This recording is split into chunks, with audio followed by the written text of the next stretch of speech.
This podcast is brought to you by Mapper Forward's new Patreon community, the Global Coffee Think Tank. Check the show notes or head to patreon.com/mapperforward to find out how you can become a member today. Welcome to the Daily Coffee Pro by Mapper Forward, friends. I'm your host, Lee Safar, and I am joined by André Eiermann.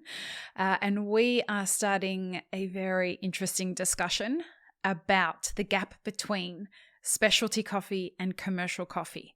So over the next 5 episodes, we are going to be talking about some things that people hate me talking about and people are probably sick of me talking about, but I wanted to have this conversation with Andre because we've had a couple of conversations now about this very interesting subject, and he is, one, very well qualified, and you'll hear about why in a second, and 2, he speaks very intelligently on the subject. And so welcome, Andre. It's such a pleasure to have you. Thank you very much for having me.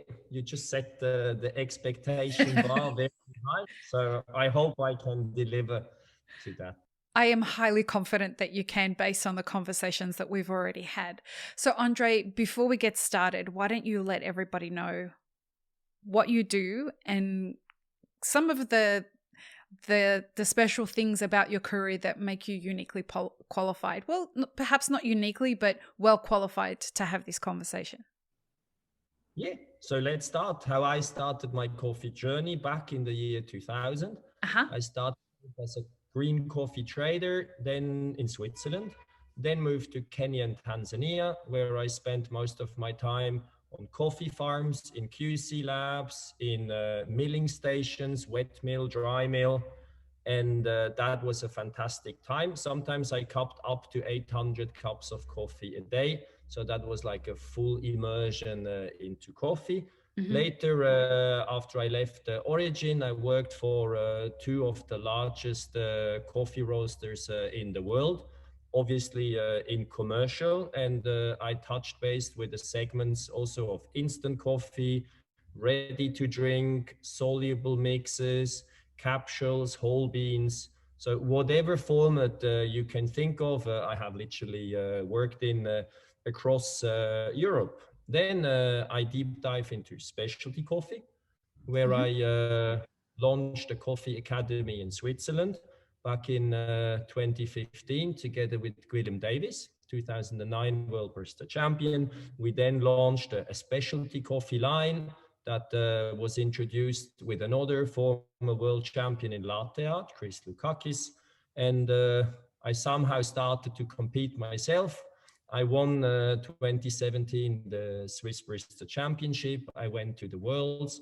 I took a little Ikawa roaster with me and became the first barista to roast on stage, and made it to the 10th place. Mm-hmm. And during that journey, I found out that I'm very much into coffee science. And lucky enough, in Switzerland, we have one of the most renowned coffee science research hub, the Zurich University of Applied Science. And we worked together on a very interesting subject, which is capsule coffee extraction. I went to Portland, Oregon to present the results in front of 200 coffee scientists. And that was quite a challenge, and then culminated in a scientific publication that I have sent a link. I think is a very interesting piece, not of art, but of science. And I then stayed in this field. We did some more research about coffee, on espresso and filter. And then I went into equipment. During lockdown, I worked for 2 years, 1 year in 1 month in Switzerland, 1 month in Italy, and did some grinders and machines. And once the border opened, I took the first airplane and landed in December last year here in Melbourne, where I'm heading the VA brand for Australia and New Zealand. Wow. Well compacted there. And the article that Andre's talking about is called Extraction of Single-Serve Coffee Capsules, Linking Properties of Ground Coffee to Extraction Dynamics and Cup Quality. We will include a link in the show notes. I want everyone to go read it because, first of all, it's super well written. It's easy to understand. And as an industry, we really need to pay attention to this. Something that really caught my eye in the abstract or the introduction was it was in the introduction, and where you mention that the capsule industry was worth $15 billion in 2017 and is estimated to be worth $29 billion by 2025. That's astonishing. I'm from Switzerland. In Switzerland, by now, every second household has a capsule coffee machine, which is massive. So wherever you go, you will be served capsule coffee. Of course, wow. Switzerland is the homeland of Nestle and Nespresso. That's where all started a little bit more than 40 years ago with the invention of a scientist called Eric Favre. He was an aerospace engineer. So it's interesting. So an aerospace engineer helps us to make coffee. And he was inspired when he was in a little cafe in Rome. And he just sat there and watched the barista for hours and hours and hours. I had the pleasure to meet him, and I talked to his wife. And his wife explained to me, Andre, you cannot imagine. He was just sitting there and studying and observing how Eric was checking how the barista was extracting coffees, and was just asking him tons of questions why he's doing things like this and that and this and that. And then he came up with this magical idea. And I also asked him, I said, have you never thought about the impact you will have with all the aluminium? And he said, oh, at that time, more than 40 years ago, I would have never, ever thought that this format will one day be so immense. Right. But they started recycling 30 years ago. So 10 years after having invented the system and launching it slowly into the Japanese and the Swiss market, they immediately started a recycling program. And by now we see many also specialty coffee roasters coming up with biodegradable versions of the former aluminium capsule. It's huge. And the people who, well, the sector of the coffee market that seems to be really driving the direction of how it's going is the commercial market versus the specialty market, which is a part of what you and I are a part of, and most of the audience of this podcast are a part of the specialty coffee industry. And it really, in the conversations you and I have had, like of previous to today's conversation, it's become apparent that there's a disconnect, snobbery perhaps, between the way specialty coffee keeps itself away from the things that the commercial market do because we're specialty. And we don't do the same things that commercial does because we're specialty. What's specialty and what's commercial, and what sets them apart? It's a very good question. And to me, I have now been working in the coffee industry for more than 20 years. Mm-hmm. It is still surprising to see we have this commercial coffee industry and we have the specialty coffee industry. And somehow these two industries, it's all about the same product. It grows in the same origin countries, is the same tree, the same fruit, but somehow the two industries, they live in a parallel world, and it seems they are completely, as you said, disconnected from each other, although at the end of the day it is coffee. And we're going to have a conversation, no doubt, over the next 5 episodes about the word coffee and you know, anyone who listens to this podcast knows I've got a real problem with the word coffee because I think we've got a branding problem. And I think you and I are going to the heart of the fact that we have a branding problem because there are two industries that exist in parallel. One of them seems to be giving the consumer what it wants.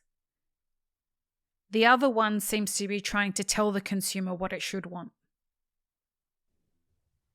That's a very interesting aspect. So I've been working in marketing and I've been working in both on both sides. Mm-hmm. So I've been working with commercial and also specialty. And there is no secret. So I competed at the Worlds, mm-hmm. and my participation, that cost a lot of money. You need expensive coffee, you need a lot of coaching, you need all the equipment. So all that money came from the commercial coffee business. Mm-hmm. So my performance on stage at the end of the day was paid with the bills we got from the commercial coffee. Wow. So I believe the two, for me, they are together, and I needed commercial to fund do specialty. Well. Absolutely. Okay. Absolutely.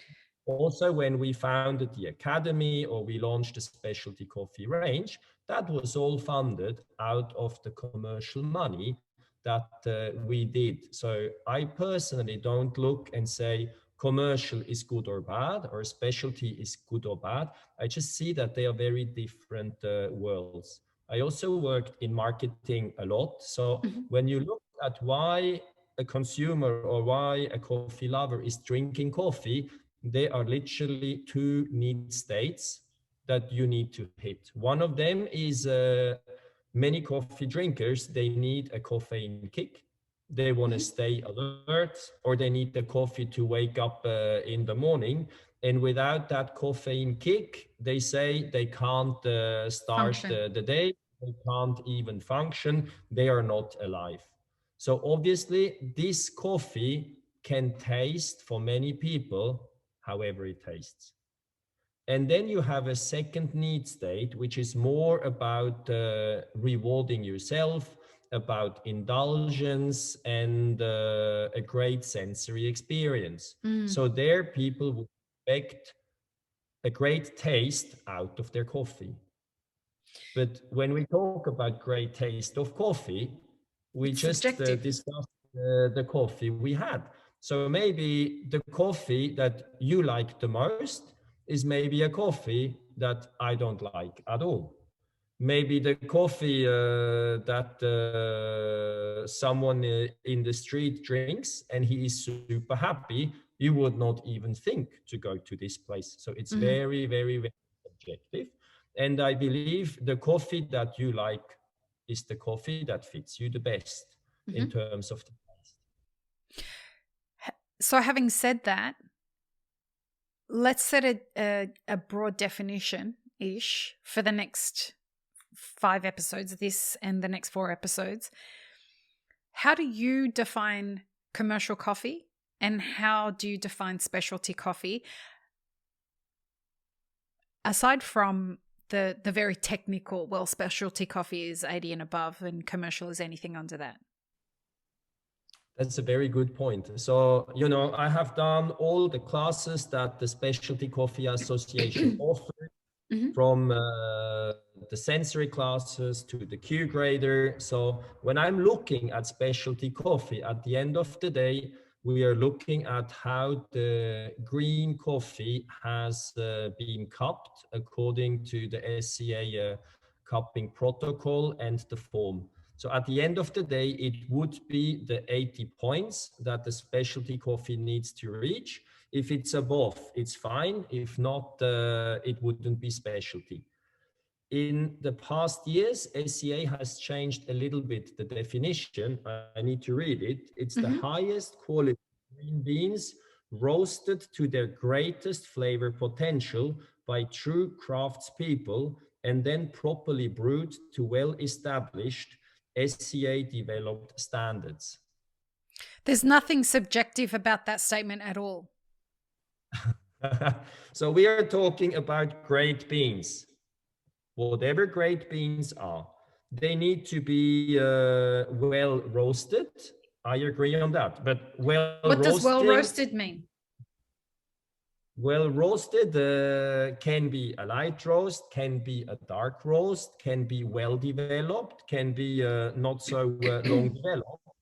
I had many discussions with great roasters in the world, and what surprised me, many of them told me it's more difficult to roast dark roast well than to do the light roasts. So, but if you like a dark roast or a light roast, what can I say? It's all about what you personally like the most. And then when it comes to brewing, there is a scientific study from UC Davis, another university I'm looking up to. And in their latest research about sensory of filter coffee, they were very clear. There is no such thing as one size fits all. It was very clear. There are people who prefer more like if I say a traditional coffee experience, more like the chocolatey notes, more like the caramel, the nutty flavors. That is fine. And then there are obviously others. They like more the fruity, acidic, even floral profiles. So even science is very clear. There is not one hat that fits every head. It's just some people like this, others like this. And I honestly believe that is the beauty about this product. It's so diverse. You have coffee that is floral. You have coffee that tastes like honey. Others like dry fruits. Other like crazy tropical fruits. And you can pick the one you like the most. And what is important for me, it's not about having a coffee, telling everybody that's the one I like, all the others are not good. It's about that's the one I like. If you like, let's share a cup. If you don't like, let's go to a place where and you you can like have what you like. Yeah. Yeah, absolutely. Absolutely. What's commercial coffee? Oh, it's a very difficult question to answer, because when you talk to people drinking commercial coffee, they call themselves coffee lovers. You know, I spent nearly 2 years in Italy, and in Italy, the vast majority of coffees that you will drink are very dark roasted. They have a very high percentage of Robusta. And coming from the specialty coffee world, you would say that is not good. But I had amazing coffee moments in Italy, because the way they celebrate their culture, the way they come together at the bar in the morning before they go to work, or how they eat their croissant, cornetto with the espresso, they celebrate this moment. And in a way, they put a lot of sugar in it. That makes sense, because the Robusta and the dark roast makes it very bitter. Then you add the sugar. And yes, it's funny when they say that's the quality check. If the sugar doesn't fall through the crema, it's not the type of coffee I would drink every day. But in a way, it's the bitterness of the dark roast, of the Robusta. You add the sugar, you stir, you take the cornetto, you turn around, you see the sea. It's the perfect coffee moment. And yes, those coffees would never win the world championship, but the more the experience is fantastic. And the barista serves you with pride, with a huge smile. Even, you know, sometimes in Italy, they wear the white shirt, they wear the black flag. It's fantastic. Do you call it fika? Finca? Fika? Is it in no, in Switzerland, the ceremony, is it, maybe it's in Sweden. There's a name that they give this moment. One of my consulting clients was telling me about it, that there's this idea of going for coffee and having a traditional sweet, whether it's a cookie or a croissant or some traditional baked good. The tradition of every morning doing that and having time set aside for that is called fika. I think that is in Scandinavia. In Scandinavia. But isn't it beautiful? You know, So nice. it's not a rush. And I believe when you look, I come from Europe, how coffee started in Europe. It was all about coffee houses. It was about encounters. In England, right? It was people coming home from a long journey on a ship, and then they shared their experiences. You had lectures from writers, you had discussion with philosophers. So it was not just grab a coffee, run away, but it was really an exchange and all about meeting people and learning and sharing and growing together and being a community. So I think that is the beautiful part of coffee. And I can see that coffee has this power, whether in commercial or the specialty industry. And that is another beautiful thing. So it's not just diverse in terms of flavors, but it creates those amazing encounters. And how often in a cafe you sit down, you're busy, and then you look at someone else and they smile at you because they're happy and you're grumpy because you need to work. And they just look at you and smile at you. And then you say, okay, let's smile as well. You start a discussion. It's fantastic. Yeah, I found that disconnect very disconcerting. In Australia, we don't have Wi-Fi in cafes and we don't have outlets. So it's, cafes are not places that you go to do your work. Whereas in the United States, I lived there for most of the last 15 years. And so going there, that's what cafes are for. They're like a library where people sit there and do their work or their studies or whatever it is. And people don't talk to each other. Whereas in Australia, cafes are a very sociable place. So, this is true. Did you observe the difference? Yes. So in Europe, for example, if you go into a cafe, if you go into like one of the big chained operators, there will be free Wi-Fi, there will be like tables for you to work, and you're kind of welcome, but it would be nice if you order some food and drink. Pay for your Whereas time. in certain in specialty cafes, sometimes it's very clearly written, don't even think of opening up your computer.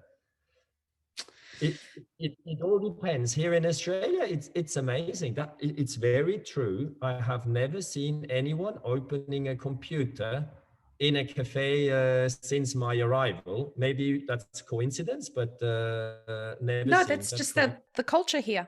We don't. If you want to work, either work at home, work at work, or work in a library. Here, I guess we have a similar to that whole Scandinavian approach to fika, which is we have such a well-developed coffee drinking culture here that we find that time sacred when we're enjoying coffee with people and we're enjoying coffee on our own. So it's a thing here. When we talk about the difference between specialty and commercial, I think of a company like Starbucks that technically sources specialty grade coffee, but really has a commercial approach to their cafes and their branding. And they seem to have been the intersectional brand that does very well at taking the best from both of them. In the next episode, I want to talk about what in specialty we could learn from commercial and how Starbucks seems to have got that down very well, and brands like Starbucks around the world that are learning the lessons of what I think a lot of people could take from around this subject. What do you think? I agree. I know Starbucks is not big in Australia, but around the globe, they're doing a fantastic job. And I'm happy to give you some behind the scenes moments because I have traveled with the Starbucks quality manager for 2 weeks through Kenya. Great, let's do that. And Starbucks seems to be creeping in a little bit here in Australia. I'm starting to notice a few more stores than normal pop up since I've been back from America. So, and Andre, let's have that conversation next. Perfect. Thanks a lot. Peace, love, and peanut butter, everybody. Have an amazing rest of your day. Thanks, friends. If you enjoyed this video, here's what you should check out next. Consider supporting Map It Forward on Patreon and be sure to subscribe and hit the notification bell before you leave.